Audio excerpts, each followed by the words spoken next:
අද මම බලාපොරොත්තු වෙන්නේ නාගවරම් පිළිබඳව මූලික විග්‍රහයක් සිද්ධ කරන්න.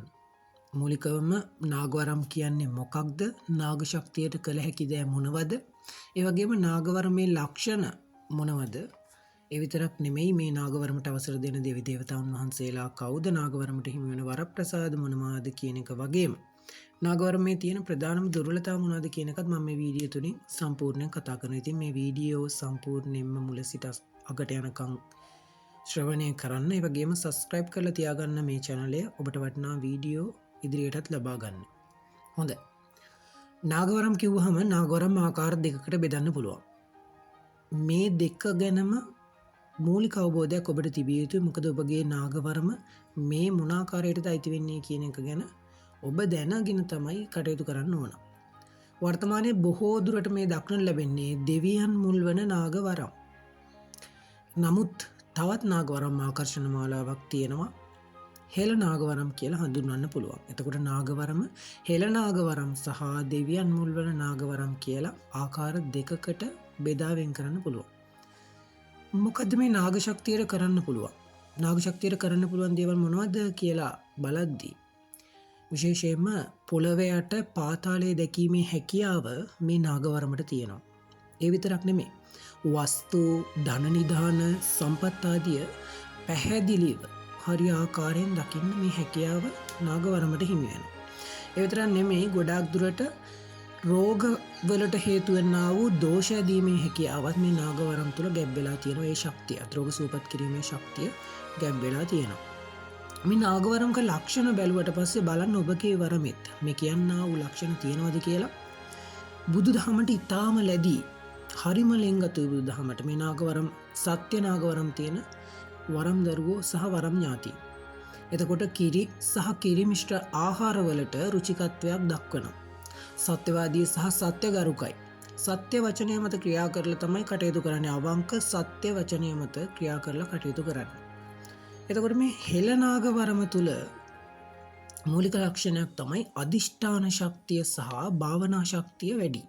ඒ වගේම හෙළ නාගවරම් අවසර තියෙන ඒ වරම් දරුවෝ හෝ ඒ දේවගති දරුවෝත් මේ අදිෂ්ඨාන ශක්තියෙන් තමයි ගොඩාක් දුරට කටයුතු කරන්නේ සහ මේ භාවනාව තුළින් තමයි ඒ ශක්තිය වඩා වර්ධනය කරන්නේ. වඩාගන්නේ ශක්තිය භාවනා කිරීම මේ භාවනාව තුළින්. එතකොට මේ හෙළ නාගවරම කියන එක ප්‍රබලත්වයේ වැඩි. ඊටමත් දුර්ලභයි. එතකොට මේ හෙළ නාගවරම තුළ මුල්කොට වඳින්නේ, පුදන්නේ, පුද සත්කාර කරන්නේ උතුම් තථාගතයන් වහන්සේට. ඊළඟට දෙවියන් මුල් වන නාගවරම් සැලකීමේදී මේ ආකාරයේ වරම්මාලාවන් වලට අවසර ලබා දෙන දේවතාවුන් වහන්සේලා කවුද කියන කාරණාව ගැන මම පොඩ්ඩක් කියන්නම්. එතකොට මූලික වශයෙන් පත්තිනි මෑණියන් නාගපත්තිනි ස්වරූපයෙන් මේ වරම්මාලා ලබා දෙනවා. ඊට අමතරව ඊශ්වර දෙවියන් හෙවත් ශිව දෙවියන් මේ වරම්මාලාව නාගවරම්මාලාවන්ට අවසර ලබා දෙනවා. ඊට අමතරව ශිව දෙවියන් එක්ක සම්බන්ධ වෙලා නාගබහිරව අවසරයක් පැමිණෙන්නට පුළුවන්. එතකිනුත් පසුව විෂ්ණු දෙවියන් විසින් මේ නාගවරම් වලට අවසර ලබා දෙන අවස්ථා මම දැක තිබෙනවා. ඉතින් වැඩිපුරම සුලභවම සමාජය තුළ දකින්ට හම්බෙන්නේ මේ නාගපත්තිනි වරම් අවසරය.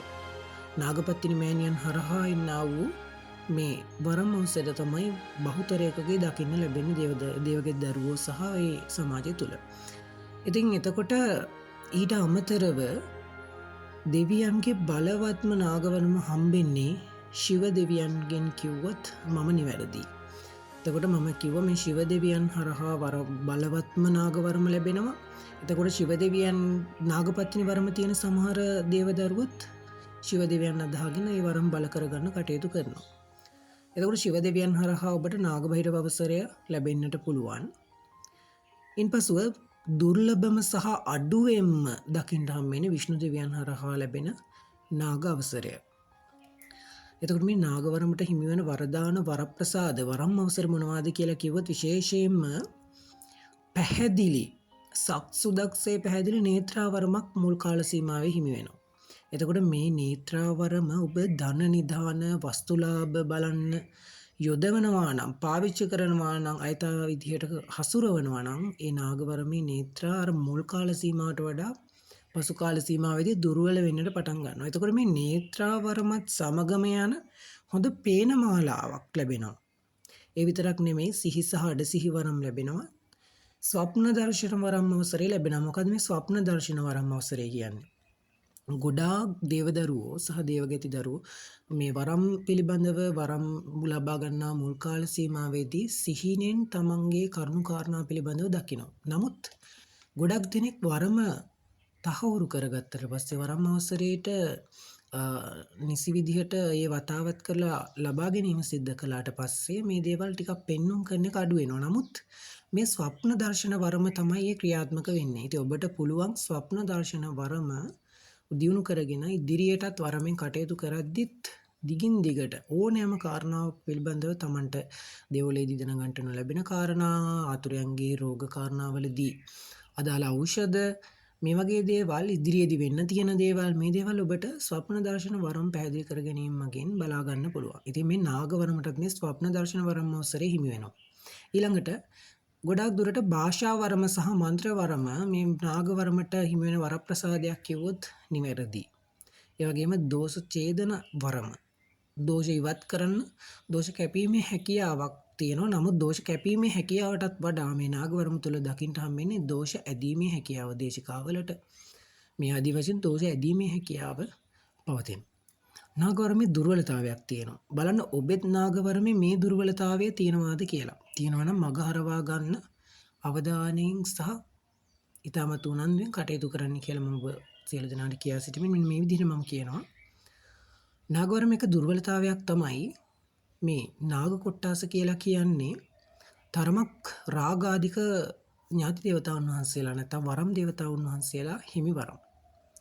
කොහොමත් නාග කොට්ටාස තරමක් රාගාධිකයි. ඒක බුද්ධ දේශනාව තුලත් සඳහන් වෙනවා.